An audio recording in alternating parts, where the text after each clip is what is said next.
What happens when the state of the world, especially at this moment, upsets you so deeply you can't visualize yourself happy in it? Good question.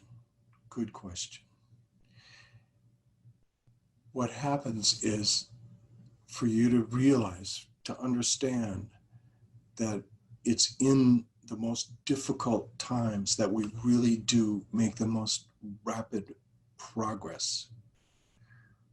It's really good. It's great that we're having this course this year. This is an incredible year for personal growth for people. People are making great leaps ahead because things aren't going along nicely and normally. Suddenly, there's all these apparent difficulties and adversities and diseases and all kinds of challenges. In the very beginning of my business, a story I've often told, but we were just about bankrupt. And I was literally driving down the freeway and I heard on the radio somebody quote, I found out later it was Napoleon Hill, where he said, "Within every adversity is the seed of an equal or greater benefit." Within every adversity, there is a benefit. If we focus on it, if we look in that direction. I put that in big letters on my wall. Underneath it, I added, "Within every problem is an opportunity." I put it in my own words. Within every problem is an opportunity. And we wouldn't grasp that opportunity if it weren't for the problem. That problem can turn out to be a blessing in disguise. And not long after that, I was reading in the Bhagavad Gita, 5,000-year-old wisdom from India. And it said in there, even in the knocks of life, we can find great gifts.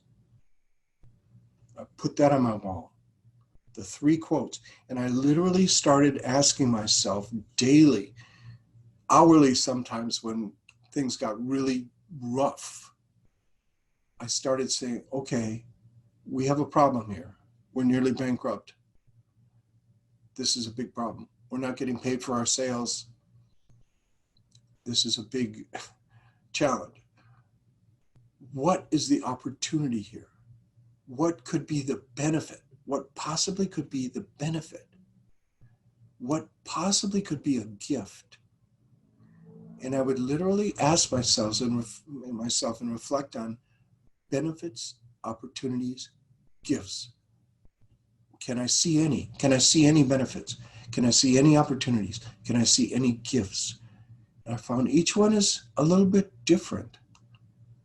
And in each case, I got answers. I got answers. Even in this current state of the world, she says, it's upsetting you so deeply you can't visualize.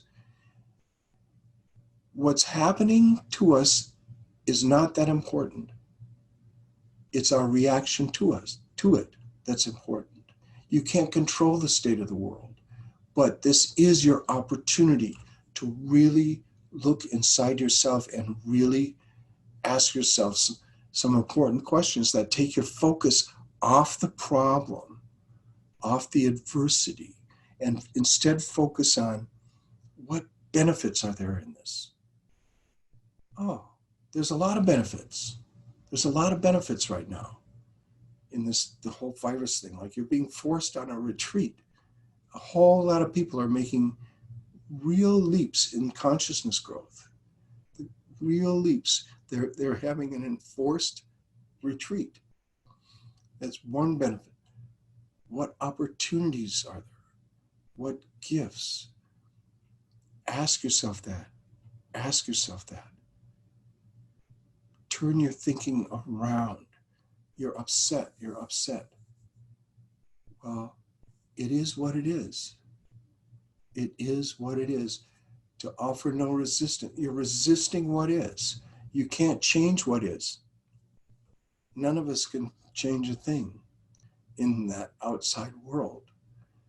But what we can change is our reaction to it. We can let go of resistance. We can accept. We can surrender to it. Surrender isn't a bad thing. In fact, surrender is a wonderful thing. Wonderful thing. I wrote a song about it that was actually sung in my ear in a dream.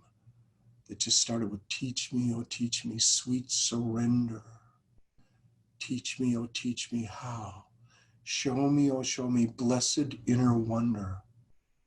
Show me, oh show me now. When we do surrender, when we offer no resistance, we can really find a blessed inner wonder. We can find serenity.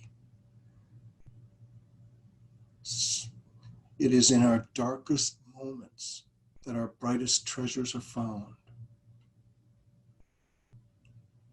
You look back over your life, it is in often the most difficult of times when you had the most wonderful growth. That's the catalyst for it. Catalyst. We often don't grow a lot when things are going well. It's the difficult times that make all the difference. You know, I thank God that Eckhart was suicidally depressed through his 20s. Because if he wasn't suicidally depressed in a state of constant anxiety, he said, for the decade, he was virtually in constant anxiety. If he wasn't in that state, he never would have had the amazing breakthrough he had when he was 29. He never would have written The Power of Now. He never would have become one of the best teachers in the world. It's because of his anxiety. You're saying you're upset deeply, is how you put it. Deal with that upset. Deal with that upset. It is what it is. To offer no resistance to life is to be in a state of grace, ease, and lightness. The last two quotes in the Magical Path are this incredible one of, is it Samuel Johnson? I have to look it up because I want to get it right. John Milton. It was John Milton, right? The last two quotes in the Magical Path. Reflect on them. Reflect on them. I've reflected on these quotes many, many times. John Milton actually summed it all up. I just posted on Facebook saying, oh, this one sentence is a complete total path to enlightenment in itself. If we just get this one sentence. Because John Milton said, the mind is its own place and in itself can make a heaven of hell, a hell of heaven. Yes. Doesn't that make sense? The mind is its own world. So many people in the same so-called outer reality are living in entirely different worlds. Some are living in hell. Some are living in heaven. Most are suspended somewhere in between. The mind is a place of its own and can create a heaven of hell. That's an entire path in itself. And the final quote I have in the Magical Path is something we've all heard so many times, and yet we, for some reason, don't consider it like the cornerstone of Christianity. I always thought the cornerstone of Christianity is a new law given to you, love one another. And I think it is. I think that's the cornerstone. But there's another cornerstone, if you will. another powerful teaching that somehow we never reflected on at all. And I don't know why in church. We never reflected on. But we all know the phrase. And yet, what if we understood it? What if we reflected on it and understood it? Because the simple phrase is, the kingdom of heaven is within. The kingdom of heaven is within. It's the same thing John Milton was saying. The mind is a place of its own and can create a heaven. It's all done from within. It's an inside job. So when you get upset, okay, good for you. In that upset, there's lots of energy. Get into that energy. Don't deny your feelings at all. But get into it and observe it, watch it, look at it. Try to step back from it and say, wow, isn't that interesting? You have a lot of anxiety now about this situation. What can you do about it? What's the best way to deal with it? How can you let it go? How can you focus your mind so powerfully that it affects your entire body? Which it does. We know it's a big loop between our emotions and our thoughts. It's a big loop. And when you're upset about something, that emotion, you're just feeding more thoughts, and your thoughts feed your emotions, and you're in a vicious cycle, as Eckhart calls it, a vicious cycle. Okay, how do you get out of there? You step back and observe it. You observe it without judging. It is what it is. You become aware that observer is actually not involved in that loop. That observer is far greater than a little me. That observer is your presence.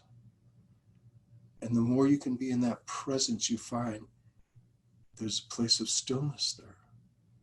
There's a place of serenity, even. You can find serenity. You can let go of anxiety. In our darkest moments, that's when we do find our brightest treasures. In the most difficult times, if we can even at those times reflect on the mind is a place of its own and can create a heaven of hell. And even the kingdom of heaven is within. What a wonderful thing to reflect on. That can be an ongoing mantra, or like a Zen koan, to repeat to ourselves in the most difficult times. That's when we're almost forced to do these kinds of things that we wouldn't do normally. Okay, that's a great opportunity. That's a great benefit. Because when we do these things, we'll find all kinds of very useful tools for us to make our lives far more pleasurable.